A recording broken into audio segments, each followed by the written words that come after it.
संस्कृति, धर्म, विरासत, कला, राजनीति, नृत्य, सम्मान, देश दुनिया तथा अपराध और अपराधी सब पर नजर कर्म सिद्धि समाचार की। कर्म सिद्धि समाचार, एक सोच। नमस्कार, कर्म सिद्धि समाचार में आपका स्वागत है। हापुड़ में वकीलों पर हुए लाठीचार्ज तथा गाजियाबाद में वकील की हत्या के विरोध में सोमवार से प्रदेश भर में अदालतों के कामकाज ठप रख अधिवक्ता सड़क पर उतर आए हैं। पश्चिमी यूपी में मेरठ, बागपत, मुजफ्फरनगर, गौतम बुद्ध नगर, अलीगढ़ समेत सभी जिलों में अधिवक्ताओं ने कामकाज बंद रख अपनी मांगों को लेकर प्रदर्शन किया और ज्ञापन सौंपे। यूपी बार काउंसिल अध्यक्ष शिव किशोर ने आज हड़ताल को लेकर कहा कि शासन प्रशासन का रवैया पक्षपाती है, जो बर्दाश्त नहीं किया जाएगा। देखिए हमारे संवाददाता की एक खास रिपोर्ट।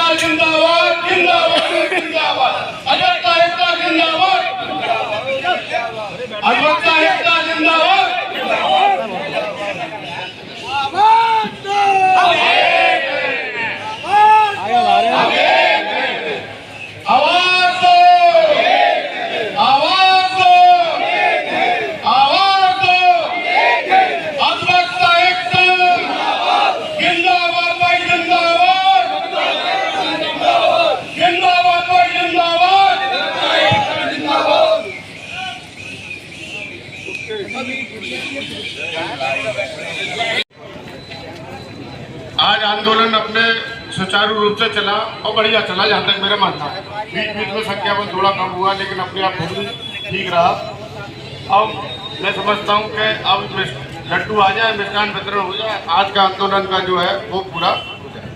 कल की रूपरेखा देखिए, आपको बता दें कि कल आंदोलन का क्या करना है, किस तरह से क्या करना है, आगे बता दें। और अध्यक्ष जी वही बता मैं जो जहाँ तक मेरे हिसाब से बार काउंसिल के हिसाब से जो अंदर का, तो क्या अभी बार काउंसिल का कल का कोई हाँ, जो तुमको सूचना हो या जो आने वाली है। भाइयों, आज का धरना आपके सहयोग से बहुत अच्छा हुआ, बहुत अच्छा हुआ। और मैं आप सबका, खासकर यूथ का मैं बहुत आभारी हूँ। यूथ ने जो सहयोग किया है उसका मैं बहुत आभारी हूँ। धरना प्रतिष्ठा का सवाल है। हापुड़ की घटना बड़ी दर्दनीय, दुर्भाग्यपूर्ण है। शासन प्रशासन हापुड़ की घटना पर कोई भी ध्यान नहीं दे रहा। यहाँ तक माननीय उच्च न्यायालय पर दबाव देकर भी यह कहलवाया जा रहा है कि सभी न्यायालय कल से काम करें, कोर्ट पे काम करें।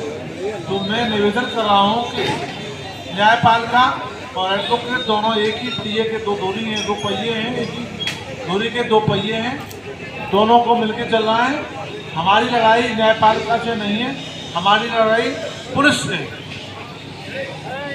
अपना माननीय बार काउंसिल उत्तर प्रदेश के निर्देशन में चल रहा है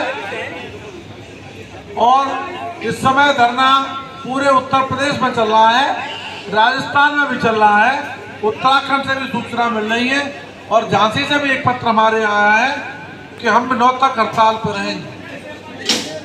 7 तारीख तक हम हड़ताल पर हैं। कल हम भी इसी तरह से यहीं धरने पर सब लोग बैठेंगे और जो बार काउंसिल का निर्देशन होगा उसका पालन करेंगे। कोई हिंसात्मक कार्य नहीं करेंगे। सभी अहिंसक रूप से अपना धरना देंगे और आपके भी लड्डू आने वाले हैं। लड्डू आने के बाद जैसे ही आ जाएंगे आपके कार्यक्रम की समापन की घोषणा करूंगा। इन सभी चीजों को लेकर के डायरेक्शन दे रखी है, दिशा निर्देश दे रखे हैं हर एक सरकार को और हर एक विभाग को। लेकिन जो कानून के प्रहरी हैं, कानून के रक्षक हैं और जो न्याय के एक सफल, एक सजग प्रहरी हैं, उनके साथ बर्बरता पूर्वक इस घटना को लेकर के सैकड़ों हजारों सोशल मीडिया पर वीडियो वायरल हो रहे हैं। लेकिन बड़े अफसोस की बात है कि ना आज तक 8 दिन होने के बावजूद मानवाधिकार आयोग ने, चाहे राज्य मानवाधिकार आयोग हो चाहे राष्ट्रीय मानवाधिकार आयोग हो, किसी ने भी उसका संज्ञान नहीं लिया। किसी अधिकारी को, प्रदेश सरकार के किसी अधिकारी को तलब नहीं किया गया। उसकी भी वजह है क्योंकि ये जो मानवाधिकार आयोग वगैरह जितने भी आयोग बने हुए हैं ये पॉलिटिकल हो चुके हैं। इन पर जो नियुक्तियां होती हैं वो सरकार के जो नुमाइंदे होते हैं, जो सरकार के राजनीतिक व्यक्ति होते हैं, उनकी नियुक्तियां की जाती हैं और सरकार अपने ढंग से, अपने मनमाने ढंग से, अपने हिसाब से उनका प्रयोग करती है। आज इस घटना के बाद जिस तरह से मानवाधिकार आयोग बिल्कुल शांत बैठा हुआ है, उससे हम इनकी सोचने पर भी विवश हो रहे हैं कि कहीं हमें मानवाधिकार आयोग के खिलाफ भी कुछ ना कुछ आवाज उठानी होगी। आज जब अधिवक्ता समाज के साथ इस तरह की नृशंस घटना हो सकती है और उसके बाद राज्य सरकार धृतराष्ट्र की तरह आंखों में पट्टी बांध करके बैठी देख करके सब कुछ देखती है तमाशबीन की तरह, तो एक गरीब, असहाय और मजलूम व्यक्ति के साथ अगर कोई अत्याचार होगा तो किस तरह से उसको न्याय मिलेगा, किस तरह से उसकी आवाज को बुलंद किया जाएगा और किस तरह से कि मानवाधिकार आयोग और न्यायिक आयोग कोई कार्रवाई करेंगे। साथियों, ये आज मैं आपको बता दूं, जब देश हमारा आजाद नहीं था तो आजादी का बिगुल फूंकने में सबसे अग्रणी भूमिका अधिवक्ता समाज ने निभाई थी। ये वही अधिवक्ता समाज था जिसने अपने जोश और होश के साथ अंग्रेजों के चक्के छुड़ा दिए थे और देश छोड़ने को मजबूर किया गया था। आज उसी अधिवक्ता समाज के साथ इस तरह से अनाचार और अत्याचार हो रहा है। निश्चित रूप से हमको उसी ऊर्जा के साथ, उसी संगठन के साथ इस अत्याचार के खिलाफ अपनी आवाज बुलंद करनी होगी और हमें ये एहसास कराना होगा कि जो कदम समाज के छोटे से छोटे तबके के न्याय के लिए उठ सकती है, अगर उस कदम को अगर किसी ने तोड़ने की कोशिश की तो वो कदम एक हथियार का रूप भी ले सकती है।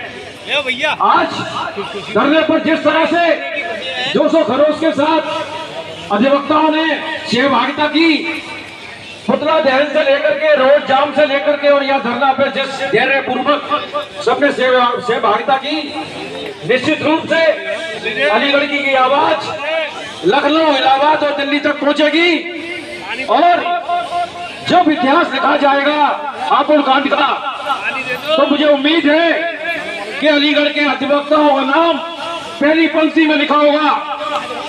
जय हिंद, जय भारत। अधिवक्ता एक तो, अधिवक्ता एक तो। धन्यवाद। वकीलों की तरफ से यहाँ अमल में लाई गई है यूनानी परिषद में।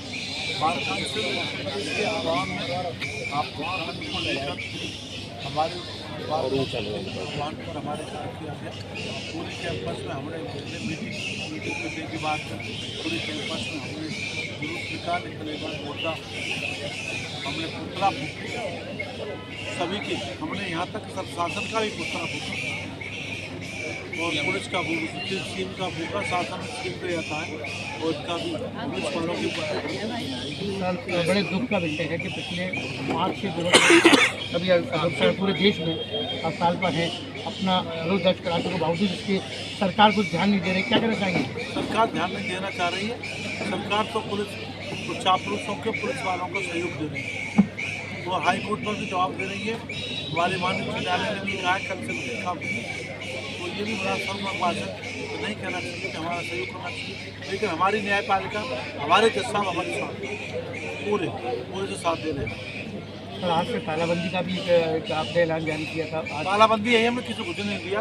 आज हम बैठे हैं गेट पर, किसी गाड़ी नहीं जाने दी हमने। अध्यक्ष जी, हड़ताल कब तक जारी रहेगी आपकी? कल और रहेगी या बाहर कल से। सर, एक और खास सवाल कि जिस तरीके से आप देख रहे हैं SIT का गठन होता है, SIT में उनके अपने अधिकारी का और आप क्या चाहते हैं? किस तरीके से इस जो आंदोलन को अगर इसमें कोई समझौता होता है तो किस साधन हो सकता है, क्या क्या समझौता के आधार पर उनको बर्खास्त किया जाए। पहली सर नंबर 1 सर उनको बर्खास्त किया जाए, जी। उनके खिलाफ FIR दर्ज हो। जी और जो जांच कमेटी SIT बनाई है माननीय मुख्यमंत्री ने, जी उस जांच में उसमें एक जुडिशियल अधिकारी को, एक एजुकेटिव अधिकारी को, एग्जीक्यूटिव हाँ, और एक बार का चेयरमैन उसमें शामिल है, और स्थानीय लोग बार काउंसिल के चेयरमैन शामिल होने चाहिए, और हमारे अपने वहाँ के स्थानीय एक दो महापुर का होना चाहिए। उसके बाद कोई कार्रवाई की एक तरफा कर रही है, सारों को एक तरफा कार्रवाई चल रही है, अभी एक तरफा चल रही है जिससे आप लोग असंतुष्ट हैं। इसके बाद इनकी बात अच्छा, यूपी बार काउंसिल का क्या निर्णय है? बार काउंसिल का 3 दिन का आह्वान है, हड़ताल करने, पुतला फूकने का भी है, करने का भी है, आज भी है, कल भी है, कल भी रहेगा, कल भी रहेगा, और 7 तारीख तक हड़ताल, 7 तारीख तक। सेक्रेटरी साहब पर लगाते थे वाइट, यही लगा तो यही विशाल जी रुक जाओ रेडी। सर, आज किस तरीके से आपका क्या आंदोलन का रूप लेकर रही तो बताएंगे? मैं पहले अपना नाम बता दूं, जी दिनेश सर। कुमार शर्मा, महासचिव DLE गढ़वाल से। जी रूपरेखा देखिए बता चुके, जी हमने आज रैली निकाली, पुतला फूका और यह धरने में बैठे सभी, और धरना बड़ा शांतिपूर्ण रहा है। जैसा कि मैं बार काउंसिल ने हमें जैसा निर्देश जारी किया था उस हिसाब से हमने किया। ये कब और तक बार रहेगा सर? ये मैं बता रहा हूँ आपको, बार काउंसिल ने अभी तक हमें शांतिपूर्ण धरने के लिए कहा है। ये कल बार काउंसिल की मीटिंग होगी जिसमें कई जिलों के पदाधिकारी जाएंगे, और उस मीटिंग में जो ऐलान होगा वो होगा आपके आंदोलन को बढ़ाने की रूपरेखा, और उसमें रूपरेखा में जो हमारे यहाँ जो बिंदु तय हैं उसमें विधानसभा घेराव भी हो सकता है, जनप्रतिनिधियों का घेराव हो सकता है, DM SSP, मतलब ये चक्का जाम वगैरह, ये आंदोलन की गति अब बढ़ेगी। एक तरह से ये अभी बड़े छोटे रूप में चल रहा था शांतिपूर्ण, क्योंकि सरकार सुन नहीं रही है, और जब कोई सुनता नहीं है तो अपनी आवाज़ सुनाने के लिए कुछ ऐसा करना पड़ता है कि उनके कानों के पर्दे फटे और वो हमें सुनने के लिए मजबूर हो जाए। इसीलिए ये आंदोलन अब तक शांतिपूर्ण था। कल की रणनीति के बाद इस आंदोलन की रूपरेखा बदलेगी, उग्र होगा, और विधानसभा भी घेरेंगे हम। अभी साहब, मैं एक खास सवाल पूछना चाहूँगा कि बगैर पुलिस की और बगैर अधिवक्ता के तो किसी पीड़ित को न्याय मिल ही नहीं सकता, क्योंकि वो कस्टडी लेंगे, आप यहाँ वो जुडिशरी में आएगा, तो ये टकराव कहाँ तक देख रहे हैं आप? देखिए, टकराव की तो हमें नहीं मालूम, लेकिन एक बात आपने जो कही है, यदि डॉक्टर ही बीमार हो जाए तो अपना इलाज कर लेगा नहीं। आज की तारीख में हम पीड़ित हैं, जी हम पीड़ित हैं, हम पिटे हैं, हम हॉस्पिटल में एडमिट हैं, और रिपोर्ट हमारे खिलाफ है। आपुड़ में ये बिल्कुल अन्याय की जो पराकाष्ठा होती है प्रशासन ने वो करी है। देखिए, 25 से 30 वकील करीब करीब गंभीर रूप से घायल हॉस्पिटल में एडमिट रहे, बुरी तरह से न मारा पीटा, उन्हीं के खिलाफ FIR। आप खुद भी समझदार है, इतना तो जानते हैं कि पीड़ित के खिलाफ FIR, ये कहाँ का न्याय है? ये टोटल अन्याय है, और इसी के खिलाफ हम आवाज उठा रहे हैं कि भाई हमें न्याय दीजिए आप। चलिए।